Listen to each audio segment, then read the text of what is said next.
Class 10th class objective chemistry का ही पहला chapter है जिसका नाम है रासायनिक अभिक्रिया एवं समीकरण। केमिस्ट्री का पहला चैप्टर देखेंगे जिसका नाम है रासायनिक अभिक्रिया एवं समीकरण।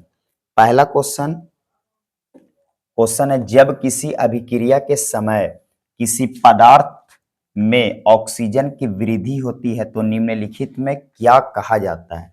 उसे क्या कहा जाता है? तो इसको कहा जाता है उपचयन। पहला का ऑप्शन नंबर ए सही हो जाएगा।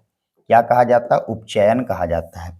दूसरा क्वेश्चन, ग्लूकोज का रासायनिक सूत्र निम्नलिखित में कौन है? ग्लूकोज का जो रासायनिक सूत्र होता है वो होता है C6 से H12O6। पहला का ऑप्शन, दूसरा का ऑप्शन नंबर सी सही हो जाएगा। तीसरा क्वेश्चन देखेंगे, रासायनिक अभिक्रिया में भाग लेने वाले पदार्थ को क्या कहा जाता है? रासायनिक अभिक्रिया में भाग लेने वाले पदार्थ को अभिकारक कहा जाता है। तीसरा का ऑप्शन नंबर ए सही हो जाएगा। रासायनिक अभिक्रिया में भाग लेने वाले पदार्थ को अभिकारक कहा जाता है। चौथा क्वेश्चन देखते हैं, श्वसन किस प्रकार की रासायनिक अभिक्रिया है? तीसरा क्वेश्चन है, श्वसन किस प्रकार की रासायनिक अभिक्रिया है? तो श्वसन एक प्रकार का ऊष्मक्षेपीय अभिक्रिया है। चौथा का ऑप्शन नंबर सी सही हो जाएगा। पांचवा क्वेश्चन देखते हैं, साग सब्जियों का विघटित होकर कंपोस्ट बनाना किस प्रकार की अभिक्रिया है? तो ये जो है बनाना, इसको बोला जाता है ऊष्मक्षेपीय अभिक्रिया। 5 का ऑप्शन नंबर बी सही हो जाएगा। आगे क्वेश्चन देखते हैं। छठा क्वेश्चन है, छठा क्वेश्चन देखते हैं। हाँ, Na2CO SO4 प्लस BaCl2, इसको जब BsSO4, इस अभिक्रिया को श्वेत अवक्षेपण बनता है। अतः इस अभिक्रिया को, छठा का ऑप्शन नंबर, इस अभिक्रिया को कहा जाता है अवक्षेपण अभिक्रिया। छठा का ऑप्शन नंबर ए सही हो जाएगा, अवक्षेपण अभिक्रिया।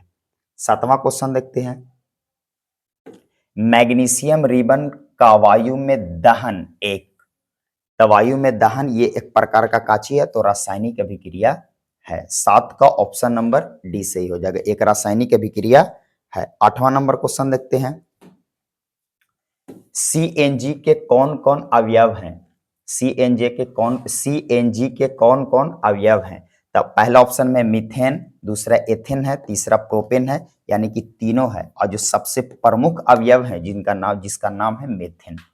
सीएनजी के कौन कौन अवयव हैं? पहला मेथेन, एथेन, प्रोपेन, ये तीनों अवयव हैं। 8 का ऑप्शन नंबर डी सही हो जाएगा। अब इसका प्रमुख अवयव जो है वो मेथेन है।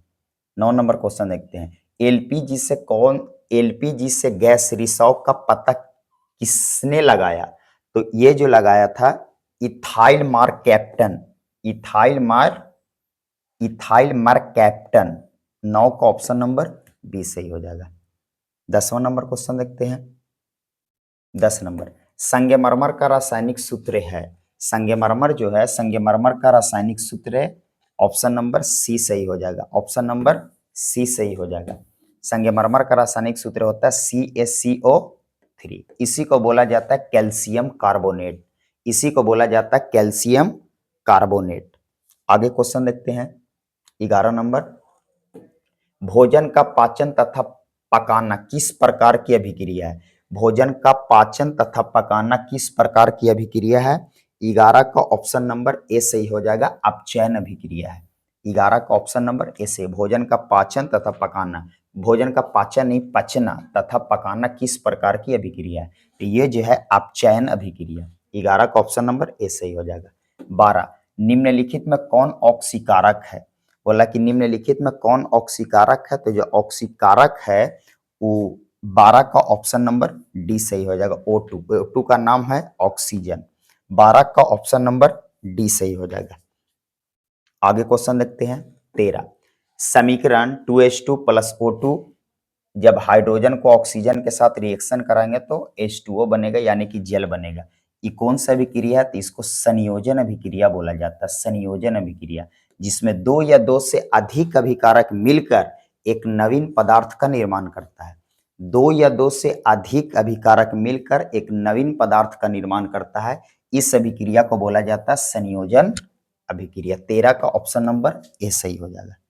14 नंबर क्वेश्चन देखेंगे। CaCO3 को जब हम CaC यानी कि कैल्शियम कार्बोनेट CaCO3 ये बनेगा CaO प्लस CO2 यानी कि CaO यानी कि calcium oxide plus carbon dioxide. उपयोग 2 अभिक्रिया में किस प्रकार की अभिक्रिया है? ये जो 14 का ऑप्शन नंबर सी सही हो जाएगा। इसको बोला जाता है अपघटन। इसको बोला जाता है अपघटन। 14 का ऑप्शन नंबर सी सही हो जाएगा।